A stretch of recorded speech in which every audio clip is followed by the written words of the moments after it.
welcome to podcast number 25 on the second of the personal drama genre. In this particular podcast we're going to look at domestic drama.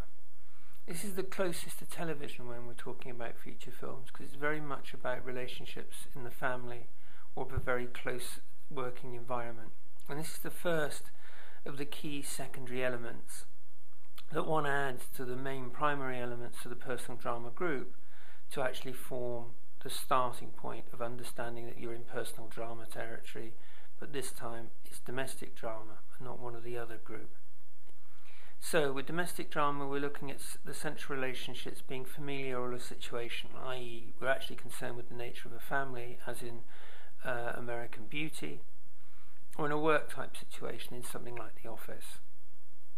The key thing here is that the main storylines are not concerned with romance, which of course may well actually be taking place in very similar settings. So this is one of the first things you look for when you're looking for domestic drama and actually differentiating it from any romance, is you make sure that your central stories are not in their central driving force romances. The second thing you look for is the problem that the main protagonist has come from the other members present in that world. In other words, it's other people in their immediate vicinity that they're related to, either by blood and family, or in fact because they work with them on a day-by-day basis. In this context, these people have to produce your main threat to the central desire of the main character. The third thing you're looking for is that the second story has equal weight to the first. It goes back to the point that all feature films are reliant on two main storylines to work, and in this particular instance there is equal weight given to the two of them, which may of course in fact mean that you've got more than one character providing your central focus. And quite often in domestic drama you actually do work with a group. The whole family are going through a transition rather than just one central character. But we'll come on to more of that when we talk later in another podcast about the rites of passage and that whole idea of group transition as well as an individual transition. In the domestic drama, we're not talking about transitions in life, we're talking about changing the nature of who a person is and their circumstances. So in this instance we're looking also for secondary characters to prevent essentially additional problems to the main character, not some major undertaking. And so in this case secondary characters really are minor characters, and the central character or couple actually form the absolute core of the film, and it's a very narrow space, which brings us on to the next part of the way that one can actually look and work with domestic drama. This is the idea that nearly all the action takes place in interiors and incredibly limited locations, generally speaking. There are one or two exceptions to this rule, and of course this helps in the sense that the closer you stick to working in interiors, the more your film looks like television, which is of course dominated by domestic drama. Then we come on to the whole question of theme. We're in personal drama territory. There are only two themes to work with: the theme of validation and desire for order and chaos. Now in most cases when it comes down to domestic drama, the desire for validation will win out, but the disruption of the family is not an uncommon form, especially if taken in the comedic format. So these two themes can be played with quite happily within this particular genre group, and you end up with a diversity of projects that can range in tone from things like I've Loved You So Long and Jean de Florette, very serious dramas, to studies of family life in different times like Fanny and Alexander, through to, as I mentioned before, American Beauty, or the comedic Little Miss Sunshine. Now it's Little Miss Sunshine that I want to talk about a little bit first, as to understand how this family drama, big ensemble piece, works as a domestic drama.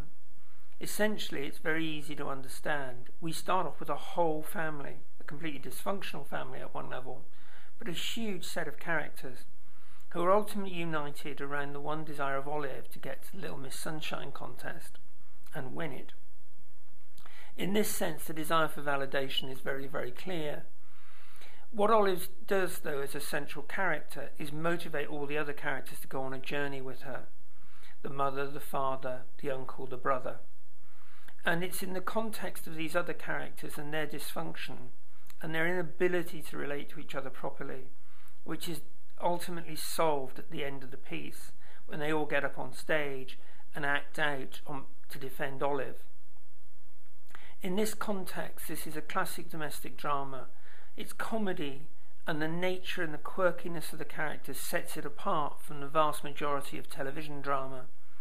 The road movie element of it, the fact that they're going on this long journey, also helps. And it's one of the interesting things of the modern era that we moved a long way from the traditional road movie, and that in this, and Little Miss Sunshine's plot device in that sense is extremely rare. This is a classic instance of the ensemble domestic drama. Everyone stands out as a character. They have a very quirky set of relationships. There is even a death within the piece, which is handled with comedy. And ultimately, the ending has a really dark flip side to it, but nonetheless the family are all united. Now you compare that in tone with something like I've Loved You Too Long.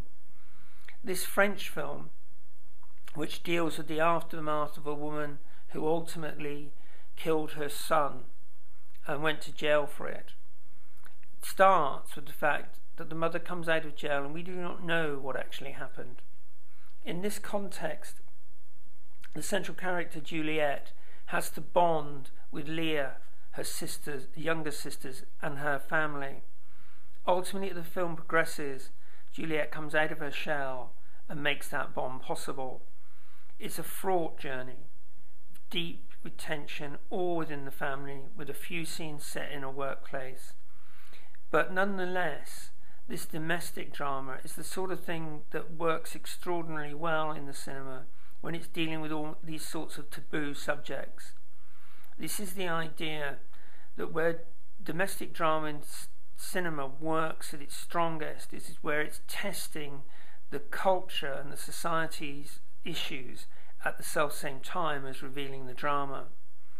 It's one of the few times that you can justify a domestic drama in cinema and not say that absolutely belongs on television.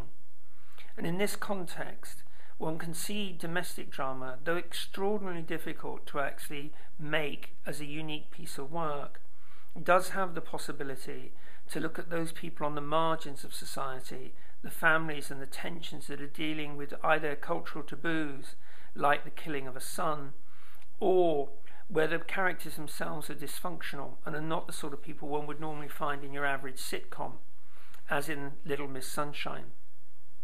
So the domestic drama is extremely difficult to differentiate and separate off from television. You need to think very much about your characters being unique individuals, and you need often to work on an ensemble basis to make it interesting enough. However, it can also deal with these taboo subjects around the family, and that gives you a lot of scope in the modern era, where the issues of taboo still haunt us.